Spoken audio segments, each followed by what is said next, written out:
Hello, welcome to the GATE excellence. Previous years के जो gate में क्वेश्चंस आए हैं उनका वीडियो सॉल्यूशन अपन देख रहे हैं। तो उसी सीरीज में गेट 2010 को आज शुरू कर रहे हैं। जो फर्स्ट क्वेश्चन है इसका वो देखते हैं। ये लॉजिक गेट के टॉपिक्स है। वो ये कहता है कि match the logic gates in the column A with their equivalents in column B. दो कॉलम्स दे रखे हैं और उनमें कुछ लॉजिक गेट्स दे रखे हैं, अपन को मैच करना है। और ऑप्शंस दे रखे हैं कि कॉलम ए का कौन सा गेट कॉलम बी के गेट के साथ मैच करता है। ऑब्वियसली इनका जो ओरिएंटेशन है, लाइक एक है जैसे नॉर गेट, तो दूसरा ऑब्वियसली उधर नॉर गेट तो नहीं होगा। तो अपने को ये करना होता है इसमें कि आप इसका एक्सप्रेशन चेक करिए और उस कॉलम बी में कोई गेट के साथ एक्सप्रेशन अगर मैच हो रहा है तो वो अपना मैचिंग हो जाएगी और वो अपना आंसर हो जाएगा। तो शुरू करते हैं। तो इस तरह का कोई इनपुट अपने को वेरिएबल नहीं दे रखा है, तो आप कुछ भी मान सकते हैं। सपोज एक्स एंड वाई मान लेता है सबके लिए, तो आपको आसानी रहेगी। तो ये सिंपल नॉर गेट होता है, बबल लगा हुआ है, तो ये एक्स प्लस वाई का बार, ये इसका आंसर हो गया। सिमिलरली क्यू ऑप्शन में दे रखा है नेंड गेट। तो अगेन एक्स एंड वाई आप मान लीजिए, X dot Y whole bar, ये इसका एक्सप्रेशन। सिमिलरली ये एक्स और गेट होता है, अगर एक्स और वाई ही इनपुट में है तो ये x bar Y plus x Y बार, यानी एक्स और वाई का एक्सॉर ऑपरेशन। डायरेक्ट एक्सप्रेशन याद होना चाहिए। और ये एक्स नॉर गेट है, तो इसका होल बार अगर आप लिखेंगे तो ये कुछ इस तरह से आएगा, x Y plus x bar Y बार, राइट। कॉलम बी की तरफ चलते हैं और उनके एक्सप्रेशन देखते हैं। देखिए, आप इसमें एक्स और वाई इनपुट में देंगे तो ये दिख तो एक्स और की जैसा रहा है, तो बिल्कुल एक्स और ही है ये। लेकिन इसमें ऑपरेशन एक्स और वाई का साथ, मतलब एक्स और वाई का एक्सोरिंग नहीं होके एक्स और वाई बार की एक्सोरिंग होगी। क्यों? क्योंकि एक इनपुट बबल्ड है, तो बेसिकली जो अंदर जाएगा वो वाई बार होगा, राइट। तो जब आप इसका आउटपुट लिखेंगे तो एक्स और वाई बार का एक्स और, ठीक है। तो यहाँ करके देख लेते हैं, एक्स और वाई बार को कैसे लिखेंगे। देखो सिंपल, दो वेरिएबल्स है तो उसका एक्सप्रेशन ये होता है। तो फर्स्ट वेरिएबल का बार, तो फर्स्ट वेरिएबल अपना एक्स है तो उसका बार, दूसरा वेरिएबल डायरेक्ट यानी वाई, सिंपल वाई। यहाँ पे दूसरा वेरिएबल वाई बार है तो आप वाई बार लिख देंगे, ठीक। प्लस करेंगे first variable as it is, तो first variable as it is and second variable का बार, सेकेंड वेरिएबल का बार यानी वाई बार का बार डबल बार सेम हो जाता है, यानी एक्स बार वाई बार प्लस एक्स वाई। ये किसके लिए आएगा? ये फर्स्ट के लिए आएगा, ठीक। तो मैं यहाँ पे लिखता हूँ कॉलम बी का फर्स्ट का ही एक्सप्रेशन।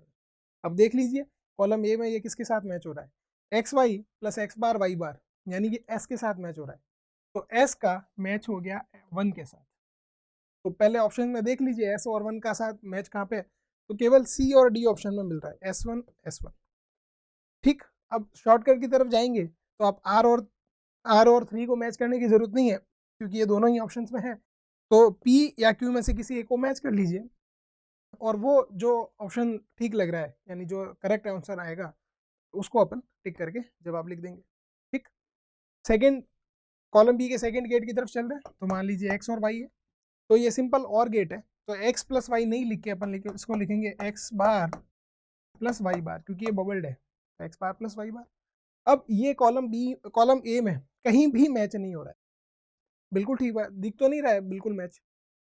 तो इसको कैसे करेंगे? तो आप ऐसा नजर डालिए क्यू पे, क्यू का जो आउटपुट है वो है एक्स डॉट वाई का बार। अगर मैं इसको डी मॉर्गन की तरह ऑपरेट करूं एक्स डॉट वाई बार को, तो break the bar and change the sign, तो डॉट का हो जाएगा प्लस, और अलग अलग बार आप लोग लगाने हैं एक्स और वाई का होल बार जो था, तो एक्स बार प्लस वाई बार ये इधर इसके साथ मैच हो रहा है, यानी क्यू टू के साथ मैच हो रहा है, क्यू टू के साथ मैच हो रहा है सीधा।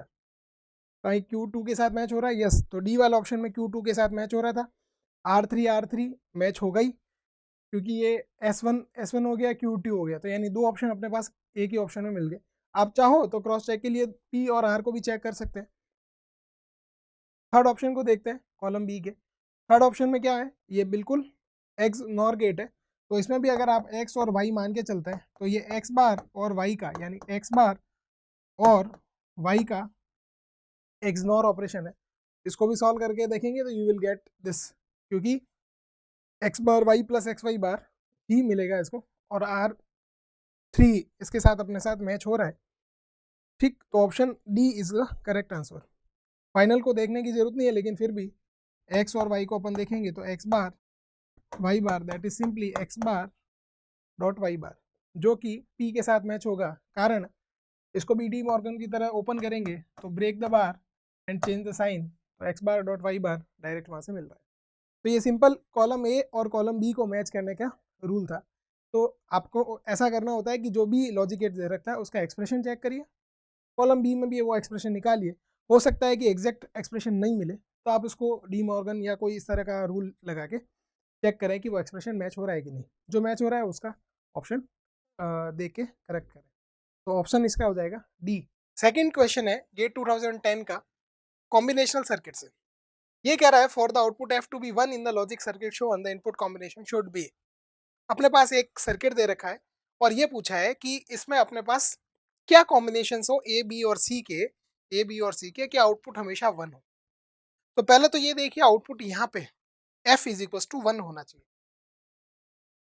एक चीज ध्यान में दीजिए, एफ जो है वो किसका आउटपुट है, थ्री इनपुट नॉर गेट का, थ्री इनपुट नॉर गेट का आउटपुट है। पहली तो ये चीज होगी। दूसरे दो गेट कौन कौन से हैं, टू इनपुट एक्स और एंड एक्स नॉर।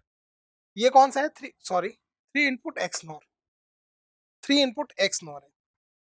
तो तीनों गेट है और एक्स और एक्स नॉर के दो इनपुट के गेट और एक थ्री इनपुट का एक्स नॉर गेट। ध्यान दीजिए थ्री इनपुट जब भी एक्स नॉर गेट होता है तो आउटपुट वन कब होगा, जब number of ones is equal to even.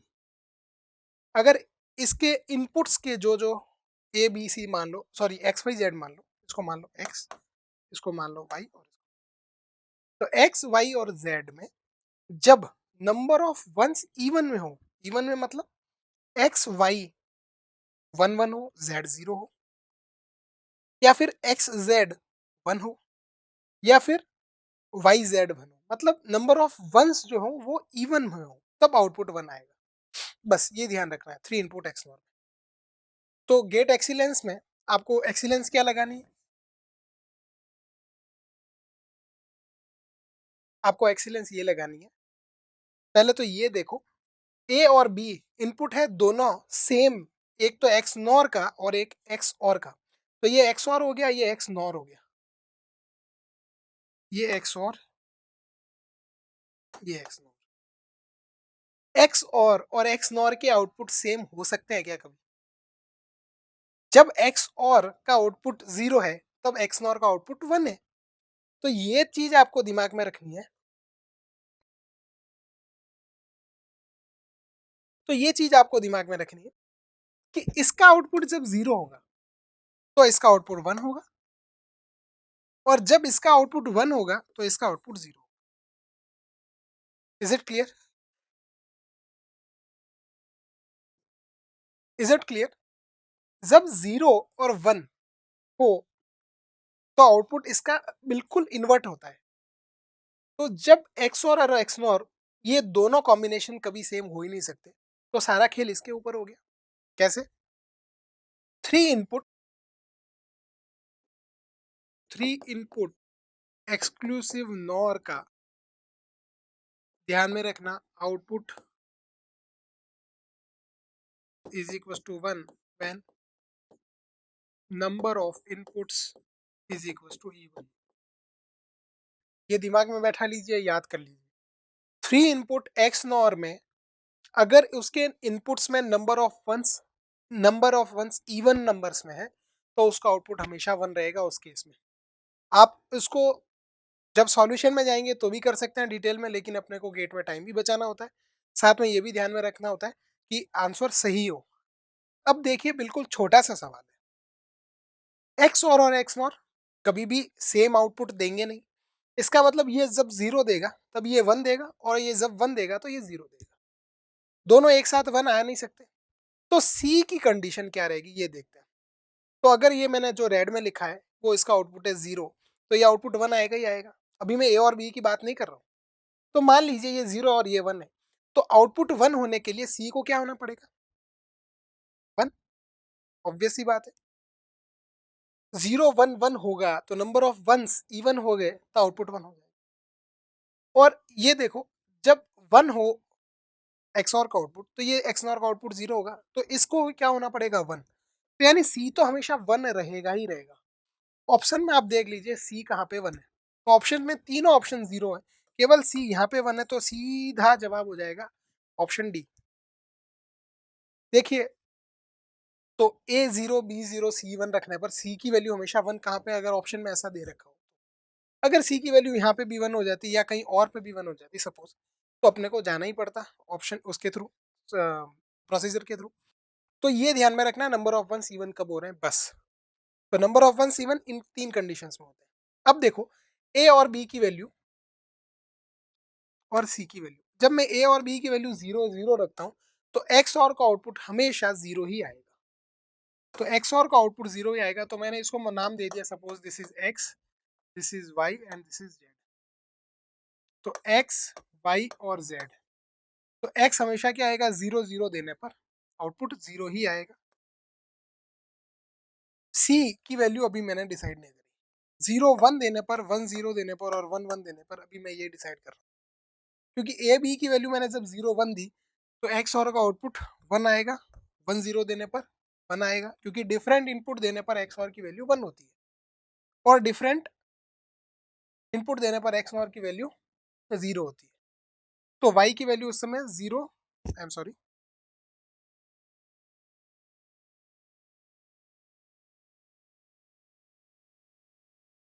Y की वैल्यू आप उस समय क्या रखेंगे, 1 0 0, ये उस समय 0, यानी वाई मतलब एक्स और। अब जेड या सी तो एक ही बात होगी, जो वैल्यू रखोगे। अब देखो एक्स वाई जेड में आउटपुट 1 लाने के लिए, एक्स वाई जेड समझ गए ना, ये इनपुट्स, आउटपुट 1 लाने के लिए मुझे क्या करना है, number of ones even check करना, नंबर ऑफ वंस कितने हैं, 0 1, नंबर ऑफ 1 1, तो ये तो ऑड हो गया। तो मुझे इसको आउटपुट 1 बनाने के लिए जेड को 1 होना पड़ेगा, तो आउटपुट 1 आ जाएगा साहब। 1 0 अगेन, तो मुझे यहाँ पे क्या बनना पड़ेगा, 1, आउटपुट 1 आएगा। सिमिलरली 1 0 और 0 1, यानी ये कॉम्बिनेशन ही रहेंगे जब आउटपुट आपका 1 रहेगा।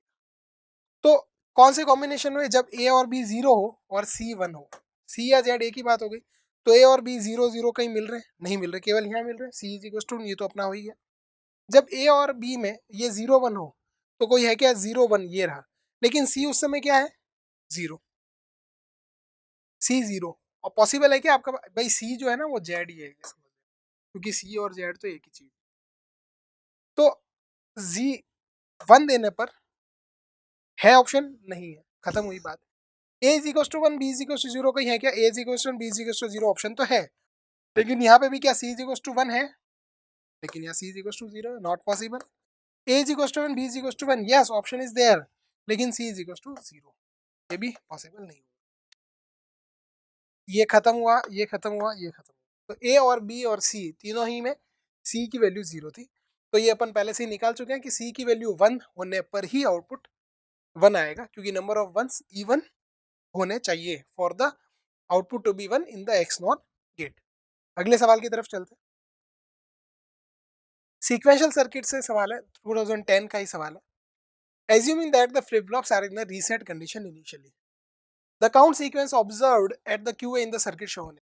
ये बोल रहे हैं कि क्यू ए पे क्या क्या आउटपुट्स आ रहे हैं वो हमको बताइए, जब आप ये माने कि flip flop initially reset conditions में थे। तो ये ध्यान में रखना, ये जैसा ही सर्किट आपको सामने दिख रहा है, तो ये एक डी फ्लिप फ्लॉप है। डी का मतलब होता है delay flip. What is the meaning of delay, भाई तुमने यहाँ पे 1 दिया, ठीक, तो जब क्लॉक पल्स आएगी तो अभी आउटपुट नहीं आएगा। जब तुमने 1 दिया या 1 इसके पास पड़ा है, तो क्लॉक पल्स आने पर ये 1 यहाँ पे शिफ्ट हो जाएगा। तो ये एक तरह से अपने को इनपुट में जो भी है उसको आउटपुट में डिलीवर करता है, बट विथ डिले, इसलिए इसका नाम हो गया D flip flop. D stands for the delay. तो क्यू ए पे जो भी अवेलेबल है डी ए पे वो मिल जाएगा, लेकिन एक क्लॉक पल्स के बाद। अब अपने को इन लोगों ने बोला है कि assuming that the flip flops are in the reset conditions. Reset conditions का मतलब यही होता है कि आप उसको 0 0 मान के चलिए इनिशियल कंडीशन। किसको 0 मानना है, आउटपुट्स को। तो क्यू ए क्यू बी और क्यू सी को आप 0 0 मान के, तो क्यू ए, क्यू बी और क्यू सी, इनको आप 0 0 0 मान लीजिए, ठीक। अब मैं Q A plus, Q B plus और क्यू सी प्लस को, ठीक, Q A plus, Q B plus, Q C plus next condition को बता रही है, मतलब क्लॉक पल्स के बाद वाली कंडीशन को। तो थोड़ा सा इसको ध्यान ये दीजिए, क्यू ए डायरेक्टली डीबी में कनेक्टेड है, मतलब जो क्यू ए की वैल्यू होगी वही डीबी की वैल्यू होगी, और वही एग्जैक्टली क्यू बी में जाएगा। और क्यू बी डी सी से जुड़ा हुआ है, और डी सी वापस क्यू सी से जुड़ा हुआ है। चेंज बेचारा ये डी ए हो रहा है, डी ए की वैल्यू डिपेंड कर रही है इसके आउटपुट पे। ये क्या है, एक्स नॉर। एक्स नॉर के इनपुट क्या है, क्यू बी और क्यू सी। मतलब क्यू बी और क्यू सी के इनपुट्स की वैल्यू का x nor operation D A की वैल्यू को डिसाइड करेगा, और वही डी ए की वैल्यू क्यू ए की वैल्यू को डिसाइड करेगा। तो ये एक सिंपल शिफ्ट रजिस्टर है, ये ध्यान दीजिए, क्योंकि सारे एक दूसरे से कनेक्टेड है, ठीक। तो इनिशियली जब मैंने सबको 0 0 0 मान ही लिया, तो जब नेक्स्ट क्लॉक पल्स आएगी तो मुझे ये पता रहना चाहिए कि इनके इनपुट्स में क्या क्या है। तो डीबी और डीसी में, डीबी के और डीसी के इनपुट्स, मतलब इनकी जगह केवल क्यू ए और क्यू बी की वैल्यूज होगी, मतलब 0 0 पड़ा ही है। लेकिन डी ए भाई साहब चेंज होने वाले हैं। क्यों चेंज होंगे, क्योंकि क्यू बी और क्यू सी का इनपुट जाएगा यहाँ, और जब एक्सनॉर के दो इनपुट है और दोनों ही सेम हो तो ये आउटपुट 1 दे देता है। तो जब नेक्स्ट क्लॉक पल्स आएगी तब ये 1 डी ए पे जुड़ा हुआ है, जो क्यू ए को 1 देगा, और फिर ये आगे वाली साइकिल इस तरह से शिफ्टिंग चलती रहेगी। तो हो ये रहा है बेसिकली, जो क्यू ए और क्यू बी है वो तो आगे शिफ्ट हो रहे हैं, मतलब क्यू ए अपनी वैल्यू दे रहा है क्यू बी को। ध्यान देना मैं क्यू ए बोल रहा हूँ, क्योंकि क्यू ए जुड़ा हुआ डी बी से है और ये डीली के साथ इसको दे रहा है। तो basically Q A Q B में जा रहा है, क्यू बी और क्यू सी में जा रहा है। तो यानी इन दोनों की वैल्यू तो शिफ्ट हो रही है। इस क्यू सी की वैल्यू और क्यू बी की वैल्यू डिसाइड कर रही है डी ए को, यानी क्यू ए क्या होगा ये अपने को इनकी वैल्यू से पता चलेगा। देखते हैं।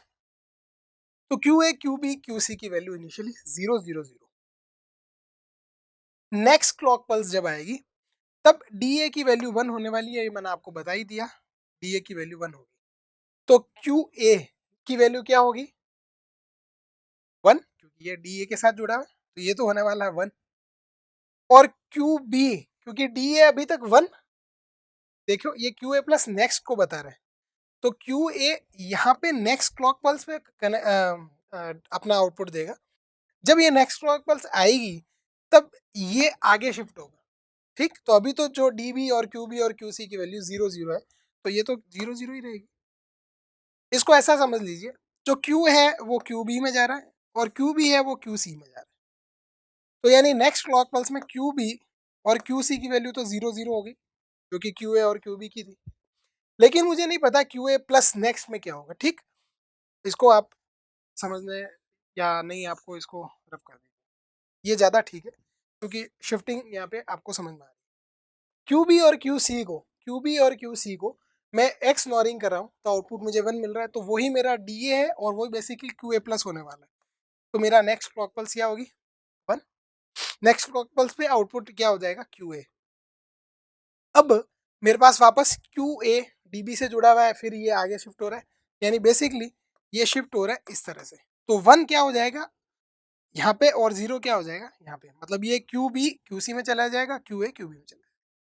वापस 0 0, same condition same inputs, output will be 1 for the X NOR gate, तो ये वापस 1।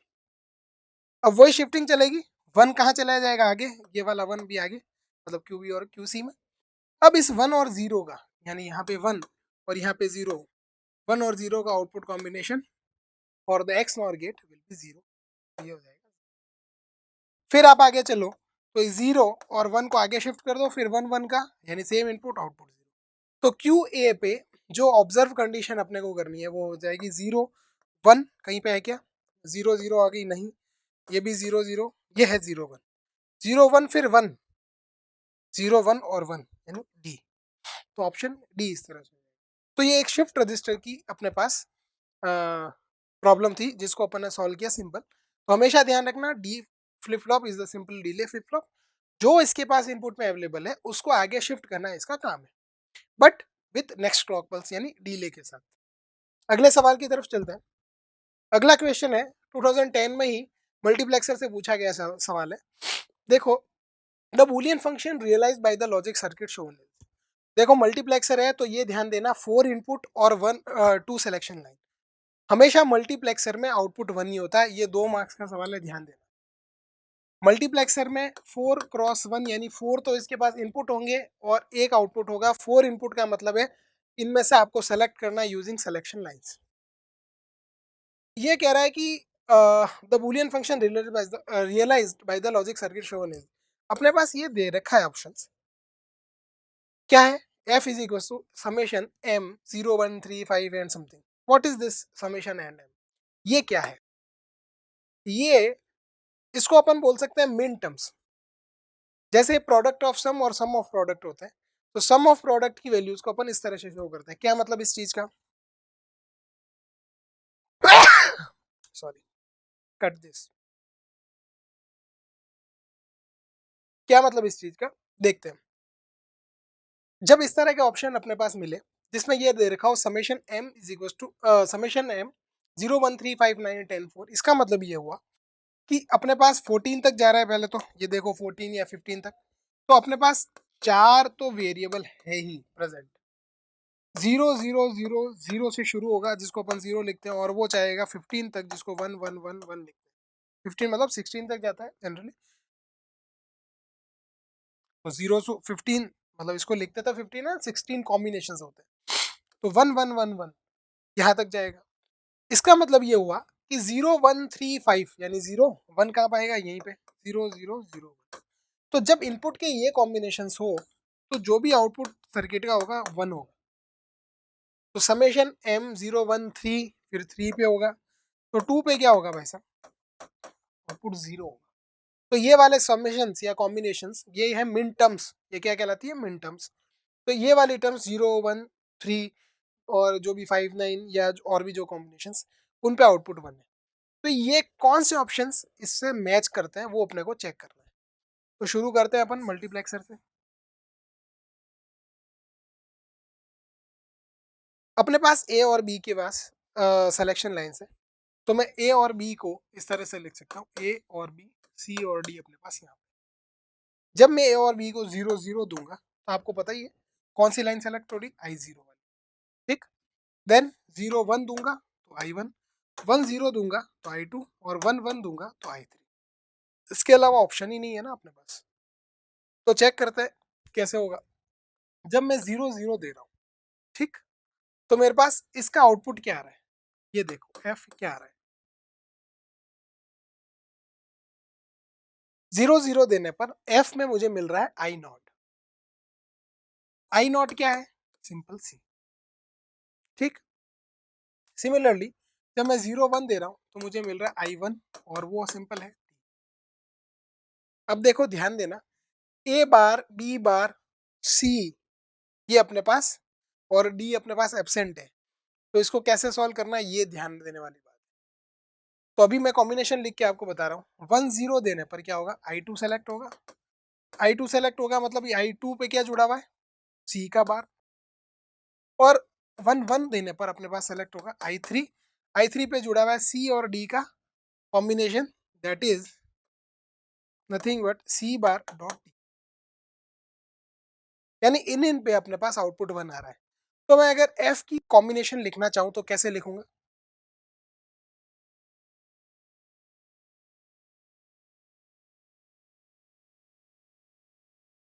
तो एफ का मैं कॉम्बिनेशन लिखना चाहता हूं, ठीक है। तो देखो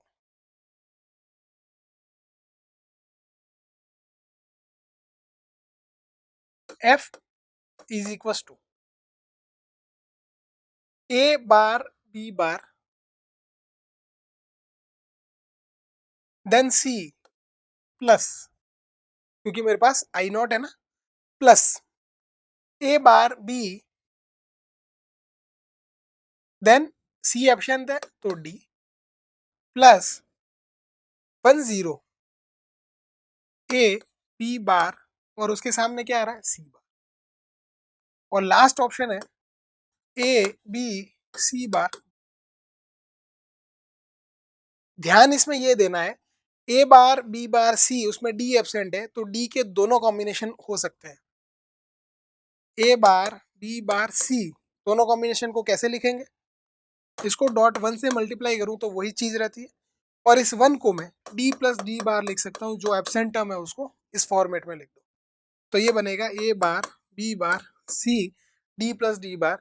तो ये वाली टर्म किसको रिप्रेजेंट करेगी, ये देखो, A bar B bar C and D, ये एक टर्म, plus A bar B bar C and D bar. तो यानी ये वाली टर्म में जो डी एब्सेंट है उसको इस तरह से सॉल्व करके लिखना। क्यों ऐसा सॉल्व करो, क्योंकि अपने पास जो ऑप्शन है उसमें 1 2 3 5 अप टू 14 तक है, तो इसमें अपने को मिन टर्म्स निकलेगी 0 0 1 1, इसको ऐसा लिख सकते हैं, और इसको लिख सकते हैं 1 0 0 1 0। कौन सी मिन टर्म बनी है, 3, और ये कौन सी बनी, तो 2 और 3 मिन टर्म्स जहाँ पे आउटपुट 1 है, तो एक तो हुआ मेरे पास 2 3। ठीक, सिमिलरली दूसरी टर्म में लेता हूँ ए बार बी डी, तो जब मैं ए बार बी और डी लेता हूँ तो मैं इसको क्या लिखूंगा, डॉट वन, अगेन मैं उसको लिखूंगा ए बार बी, और वन को लिखूंगा सी प्लस सी बार और उसको डी, जो हो जाएगा मेरे पास A bar B C D plus A bar B C bar and D. तो ये वाली मिन टर्म्स क्या बताएगी, 0 1 1 1, और ये 0 1 0 1, कौन सी मिन टर्म हो गई है, इसको बोलते हैं 7 और इसको बोलते हैं 5, तो 2 3 देन 5 एंड 7, ये मिन टर्म्स आ रही है। थर्ड है ए बी बार सी बार,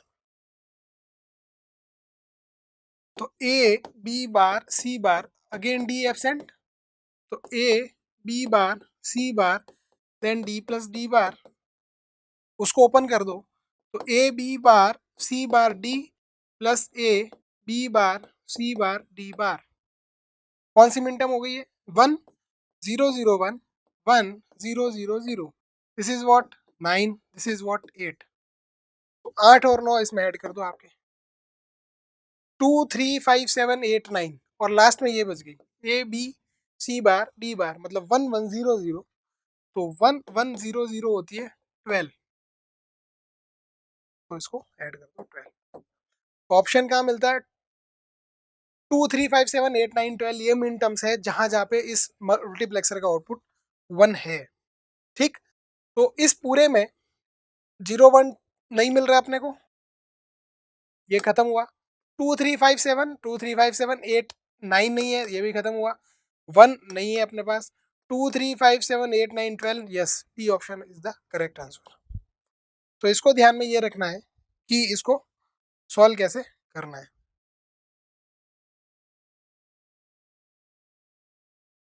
तो इसका जवाब हो जाएगा 2 3 5 7 8 9। Thank you.